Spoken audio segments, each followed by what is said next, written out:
What is dysthymia? It's the persistent low mood you can't seem to shake. Picture this. You wake up every single morning feeling like you're carrying an invisible 50-pound backpack. Not sad enough to call in sick, not depressed enough for anyone to really notice, but just heavy, tired, like you're living your life through a gray filter that never quite lifts. If that sounds familiar, you might be one of the millions of people living with a condition that flies completely under the radar. A condition so sneaky that most people don't even know they have it. A condition that mental health professionals call the depression that hides in plain sight. Today, we're diving deep into dysthymia, and I guarantee that by the end of this video, you'll understand why this condition might be the most misunderstood mental health challenge of our time. But first, a crucial disclaimer. This video is for educational purposes only and should not replace professional medical advice. If you're struggling with persistent mood issues, please consult with a qualified mental health professional for proper diagnosis and treatment. The shocking truth. Here's what's going to shock you. Right now, as you're watching this video, approximately 1.5% of adults are living with dysthymia. That's roughly 3.3 million people in the United States alone. But here's the kicker. Most of them have no idea they have it. They think this is just how life is. They think everyone feels this underlying current of dissatisfaction, this persistent sense that joy is always just out of reach. They've normalized a level of emotional numbness that would be alarming if it happens suddenly. But because it creeps in slowly over years, it becomes their new normal. I want you to think about someone in your life. Maybe it's you. Maybe it's someone you care about, who always seems fine. Not great, not terrible, just fine. The person who never complains but never seems truly excited about anything either. The person who functions perfectly well in society but seems to be missing some essential spark. That person might be living with what researchers call persistent depressive disorder or chronic depression. But unlike the major depression we often see portrayed in media, the kind that keeps you in bed for weeks, dysthymia is far more insidious. And here's why this matters so much. When a condition goes unrecognized and untreated for years or even decades, it doesn't just affect mood, it reshapes entire lives. It influences career choices, relationships, self-perception, and life satisfaction in ways that compound over time. Defining the invisible condition. So what exactly is dysthymia? The term comes from Greek, meaning ill-humored or bad state of mind. But that ancient terminology doesn't capture the modern understanding of this complex condition. According to the Diagnostic and Statistical Manual of Mental Disorders, the DSM-5, dysthymia is characterized by a depressed mood that occurs for most of the day, for more days than not, for at least 2 years in adults. But that clinical definition barely scratches the surface of what this actually feels like. Imagine your emotional thermostat is broken, but instead of extreme temperatures, it's stuck at a perpetually cool 62 degrees. Not freezing, you can still function, work, maintain relationships, but never quite warm enough to feel truly comfortable. This is fundamentally different from major depressive episodes. People with major depression often describe their experience as falling into a dark hole. Dramatic, obvious, impossible to ignore. Dysthymia is more like walking through life with slightly tinted glasses that make everything appear just a little bit dimmer than it should be. But here's the crucial element that makes dysthymia so challenging: persistence. We're not talking about having a bad week or going through a rough patch after a breakup. We're talking about years, sometimes decades, of operating at this reduced emotional capacity. Studies show that the average duration of dysthymia, when left untreated, is approximately 5 to 6 years.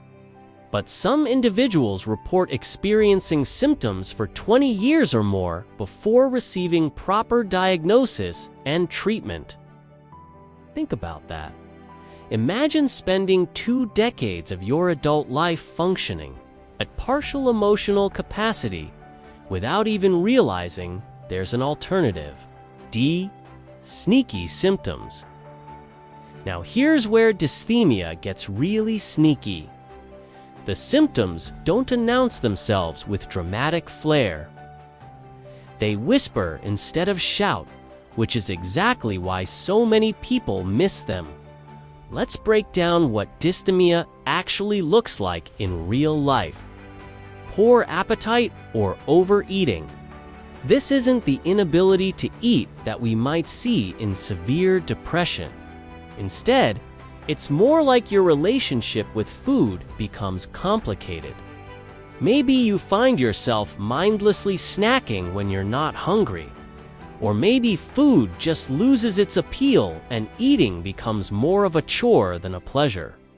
Sleep disturbances, but not the obvious kind. You might fall asleep fine, but wake up feeling like you never truly rested. Or you might find yourself needing 9 to 10 hours of sleep to feel even minimally functional, when 7 to 8 used to be plenty. Low energy or fatigue. This is the big one that people dismiss. Ooh, I'm just tired because work has been busy, or I'm getting older. That's why I don't have energy like I used to. But dysthymia fatigue is different. It's bone deep. Weariness that rest doesn't fully resolve. Low self-esteem. This manifests as that persistent inner critic that's just a little bit louder than it should be. Not the devastating self-hatred we might see in severe depression, but a constant law-level sense of I'm not quite good enough. Poor concentration or difficulty making decisions. Your brain feels like it's running on dial-up internet when everyone else has high-speed broadband. Tasks that should be simple take longer. Decisions that should be straightforward become overwhelming. And here's the most insidious part: feelings of hopelessness. Not the acute despair of major depression, but a quiet resignation that this is just how things are. A sense that positive change isn't really possible. That you're destined to feel this way indefinitely. If you're listening to this list and thinking, but isn't that just adulthood? That's exactly the problem. We've normalized a level of emotional flatness that would have been concerning to previous generations. The neuroscience behind the mood. Now let's talk about what's actually happening in the brain when someone has dysthymia. Because understanding the neuroscience helps explain why this condition is so persistent and why it can't simply be wished away. Research using neuroimaging techniques has revealed that dysthymia involves dysregulation in several key neurotransmitter systems, primarily serotonin, norepinephrine, and dopamine. But it's not as simple as low serotonin equals depression. What appears to happen in dysthymia is more like a subtle miscommunication between different brain regions. The limbic system, your brain's emotional processing center, seems to be in a state of chronic low-level activation. It's like having a car alarm that's not going off, but isn't quite silent either. Perhaps most importantly, chronic mood states actually reshape neural pathways through neuroplasticity.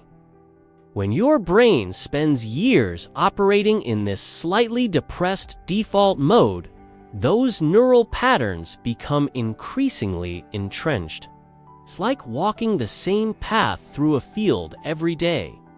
Eventually, you wear a groove that becomes harder and harder to step out of.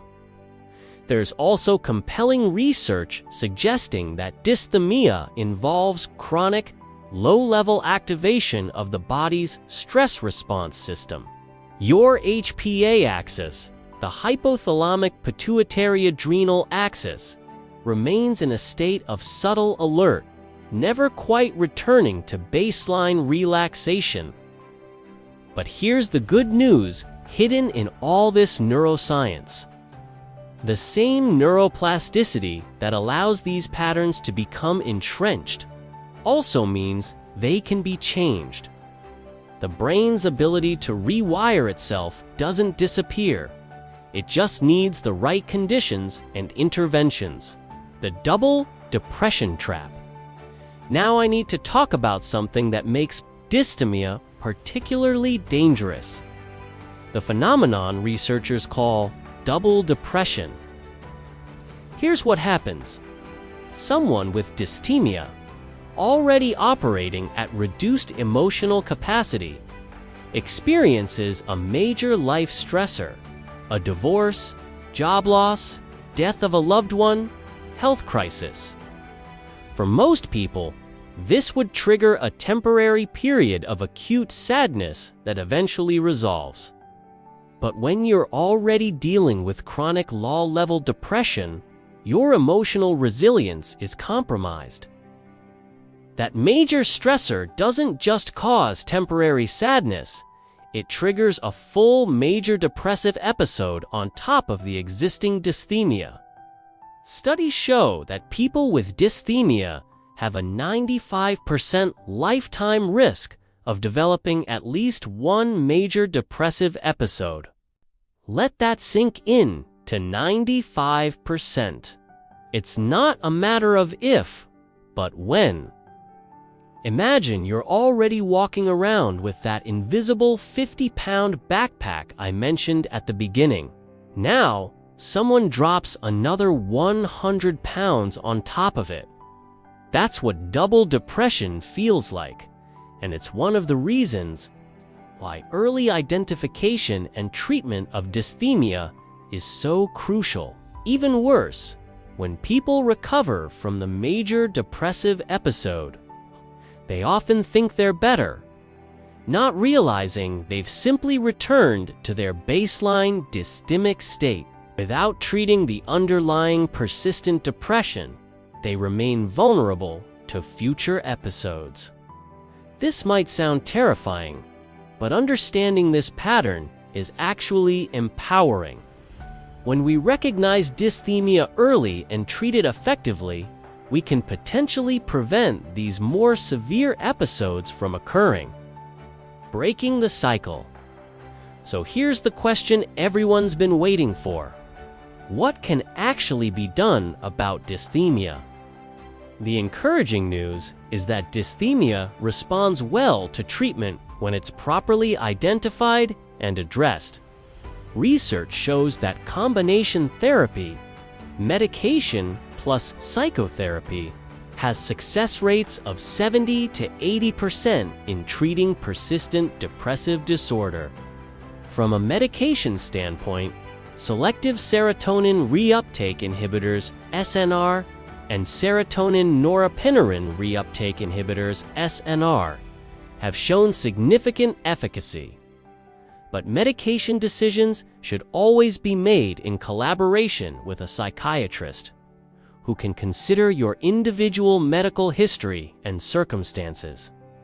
Psychotherapy approaches that have shown particular promise include cognitive behavioral therapy, CBT, which helps identify and change thought patterns that perpetuate low mood, and interpersonal therapy, IPT, which focuses on relationship patterns and communication skills. There's also exciting research on newer approaches like mindfulness-based cognitive therapy, MBCT, and acceptance and commitment therapy, ACT, which help people develop a different relationship with their thoughts and emotions, rather than trying to eliminate them entirely. But treatment isn't just about therapy and medication. Research has consistently shown that certain lifestyle factors can significantly impact mood regulation. Regular aerobic exercise. We're talking 30 minutes of moderate activity, 3 to 4 times per week, has been shown to be as effective as antidepressant medication for some people with mild to moderate depression. Sleep hygiene becomes crucial. This means consistent sleep and wake times, limiting screen exposure before bed, and creating an environment conducive to restorative sleep. There's growing evidence that nutrition plays a role in mood regulation. The Mediterranean diet, rich in omega-3 fatty acids, has shown promise in supporting mental health. But we're not talking about quick fixes. We're talking about sustainable lifestyle changes that support long-term brain health. Perhaps most importantly, addressing social isolation. Dysthymia often involves withdrawing from relationships, which creates a vicious cycle. Rebuilding social connections, even when it feels difficult, is a crucial part of recovery. The recovery timeline. What to expect. Now, I need to be completely honest with you about recovery timelines, because one of the biggest challenges people face when treating dysthymia is unrealistic expectations about how quickly things will improve. Unlike recovering from a broken bone where you can see clear progress week by week, recovering from dysthymia is more like watching grass grow. The changes are so gradual that you might not notice them day to day, but over weeks and months, the transformation can be profound. In the first 4 to 6 weeks of treatment, whether that's starting medication, beginning therapy, or both, many people report feeling different, but not necessarily better. You might notice that you're sleeping slightly more restfully, or that small tasks don't feel quite as overwhelming as they used to. Around the 3-month mark is where many people start to notice more significant shifts. Colors might seem a little brighter. You might find yourself looking forward to something for the first time in years. Maybe you catch yourself laughing genuinely at something funny and realize it's been months since that happened naturally. But here's where it gets tricky, and this is crucial to understand. Months, 4 to 6 of treatment often involve what therapists call the messy middle. As your brain starts to rewire itself, you might experience emotional volatility that feels worse than the numbness you're used to. This happens because your neural pathways are literally changing. Remember that groove we talked about earlier? The one worn into the field from walking the same path every day? Well, when you start taking a new route, the terrain feels unfamiliar and unstable. Your brain is learning new emotional patterns, and that process isn't always smooth. The encouraging news is that most people who stick with treatment see significant improvement by the 6 to 12-month mark. And we're not talking about just feeling less bad. We're talking about experiencing positive emotions, genuine excitement about future plans, and a sense of emotional resilience they may never have had before.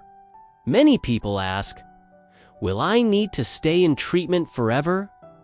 The answer varies. Some people find that after 1 to 2 years of treatment, they can maintain their progress with occasional therapy check-ins and lifestyle maintenance. Others find that staying on medication long-term prevents relapse and allows them to live their fullest life. There's no shame in either approach. Supporting someone with dysthymia. Now, if you're watching this video because you suspect someone you care about might be dealing with dysthymia, this section is specifically for you. Supporting someone with dysthymia is uniquely challenging because their suffering is largely invisible. They're not staying in bed all day or crying uncontrollably. They're showing up to work, fulfilling their responsibilities, maybe even achieving things. But they're doing it all while carrying that invisible weight we talked about. First, let's talk about what not to do. Don't tell them to just think positively or look on the bright side. Don't suggest that they just need to get out more or try harder to be happy. These well-meaning suggestions actually reinforce the shame many people with dysthymia feel about their condition. Also, don't dismiss their experience by saying things like, "Everyone gets sad sometimes," or "That's just life." Remember, dysthymia isn't about occasional sadness. It's about a persistent alteration in their baseline emotional state. Instead, here's what actually helps. Simple acknowledgement. "I've noticed you seem tired lately. How are you feeling?" Don't try to fix or solve. Just listen and validate their experience. Offer practical support without making it about the dysthymia. "I'm going grocery shopping later. Can I pick anything up for you? Or would you like company while you do some errands?" This kind of support reduces their daily burden without making them feel like a burden. Perhaps most importantly, maintain consistent, low-pressure contact. Dysthymia often involves social withdrawal, so gentle, regular check-ins can be a lifeline, but keep them light. A funny meme, a brief text asking how their day was, an invitation with no pressure to accept. If you want to encourage them to seek professional help, focus on specific observations rather than diagnostic labels. "I've noticed you've seemed exhausted for months, even when you're getting enough sleep. Have you talked to your doctor about that?" This approach is less threatening than "I think you're depressed." Finally, remember that you can't save someone else from dysthymia. You can support them, encourage them, and love them, but you can't cure them. Make sure you're taking care of your own mental health in the process. Remember that invisible 50-pound backpack we talked about at the beginning. The truth is, you don't have to carry it forever. Dysthymia might be persistent, but it's not permanent. It might be chronic, but it's absolutely treatable. If you've recognized yourself in this description, if you've been living with that gray filter over your experience, I want you to know that what you're experiencing has a name. It has an explanation, and most importantly, it has solutions. You haven't been weak or lazy or lacking in willpower. You haven't been making excuses or not trying hard enough. Your brain has been operating in a specific pattern that affects how you experience the world, and that pattern can be changed with the right interventions. Seeking help isn't admitting defeat, it's acknowledging that you deserve to experience the full spectrum of human emotion, including genuine joy and contentment. It's recognizing that the persistent exhaustion and emotional flatness you've accepted as normal isn't actually normal at all. So what's your next step? If you're ready to take action, here are your concrete options. Start with your primary care physician. They can do an initial assessment, rule out any medical causes for your symptoms, and provide referrals to mental health professionals. Many people find this less intimidating than going directly to a psychiatrist or therapist. If you prefer to go directly to a mental health professional, use resources like Psychology Today's Therapist Directory to find someone in your area who specializes in mood disorders and accepts your insurance. If cost is a concern, look into community mental health centers, which often offer services on a sliding scale based on income. Many areas also have university training clinics, where supervised graduate students provide therapy at reduced rates.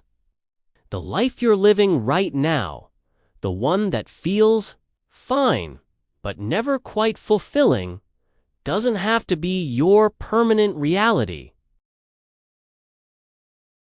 There's a version of yourself that exists where you wake up most mornings with energy, where you look forward to things, where you experience genuine pleasure in simple moments. That version of yourself isn't a fantasy. It's a realistic outcome of proper treatment. Hundreds of thousands of people have made this journey from persistent low mood to emotional vitality. The path is well established, the treatments are effective, and the support is available. Dysthymia might have been hiding in plain sight, but now that you know what to look for, you have the power to do something about it. Your mental health matters. Your emotional well-being matters. You matter. If this video helped you understand something about yourself or someone you care about, please share it. Mental health awareness saves lives. And sometimes the life you save might be your own. Drop a comment below if you found this helpful.